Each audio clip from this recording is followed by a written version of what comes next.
turning this on and I actually don't really know what I'm going to say. I'm very happy, even though it's a pandemic going on right now, you know, and everyone's isolated and trying to stay away from each other. It's like, this is like the best thing that could ever happen to me.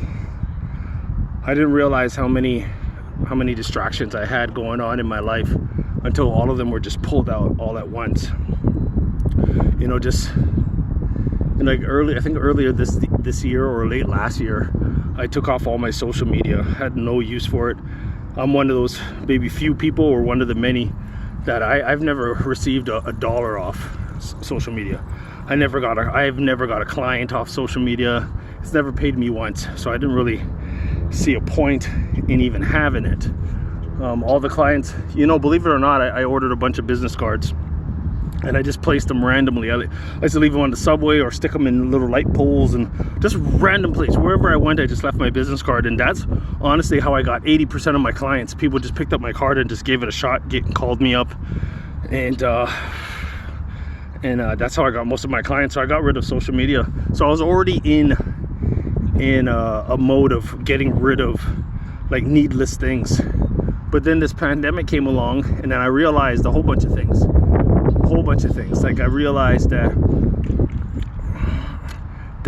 very few things matter to me.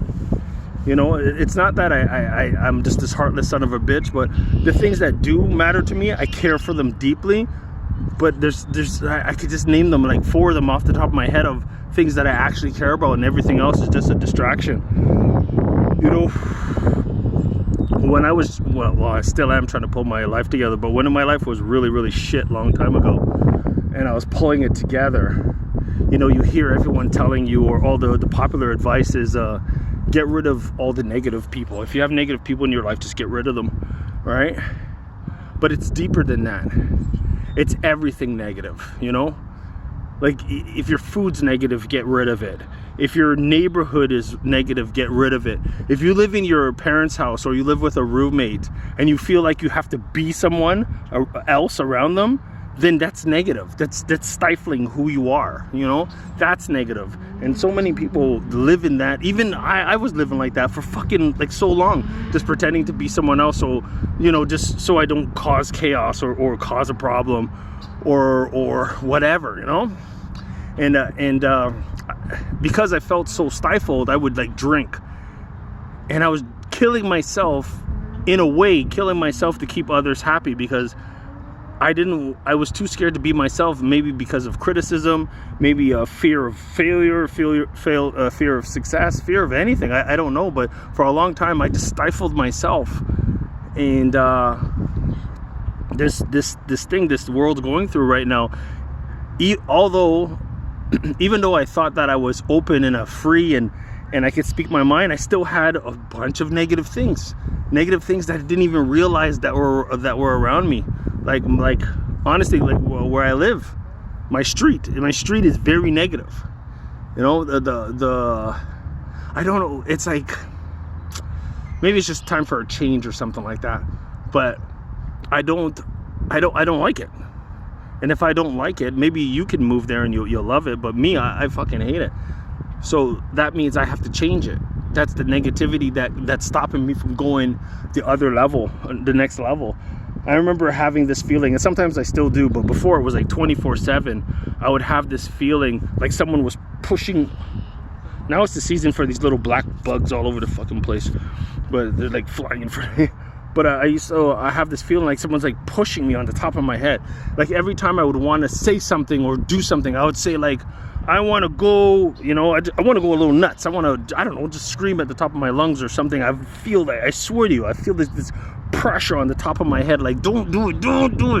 You know, like, pretend to be sane. Pretend that you're like everyone else. Don't stand out. Don't fucking stand out. And now I'm just like, fuck that. This is my life. If you don't like what I do or what I say, then get the fuck away from me.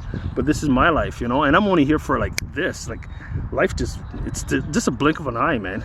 You know, and if it only matters to you, you know, sometimes we get caught up thinking that everyone's thinking about us or wondering about us. Trust me, no one's wondering or or thinking about you. You're just a slave to their scheme. Whatever they're scheming for you to do, whether it's to be someone that makes them happy, or whether it's just seeing you miserable makes them happy, you're just a slave in their scheme. Trust me when I fucking tell you that. You're just a slave in their scheme.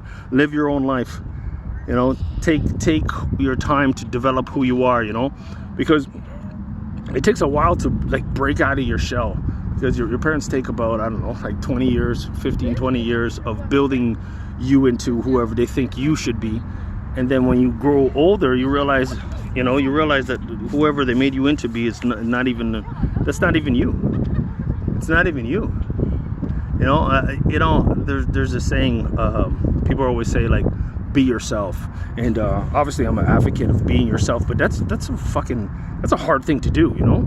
Especially what if being yourself is a piece of shit? What if you're raised by like an alcoholic in an abusive home, and you're made to torture things, and you just grow up to be a piece of shit? Then you're being yourself. So being yourself doesn't really make sense. It's like, be whatever you want to be. Take a look into the world. And remember, this is a wide, vast, large universe. So whatever you think you know, you don't fucking know. So just take a look around and put together your life. Like, take the time to create it into exactly what you want it to be, you know. And I wish you luck. All right, peace.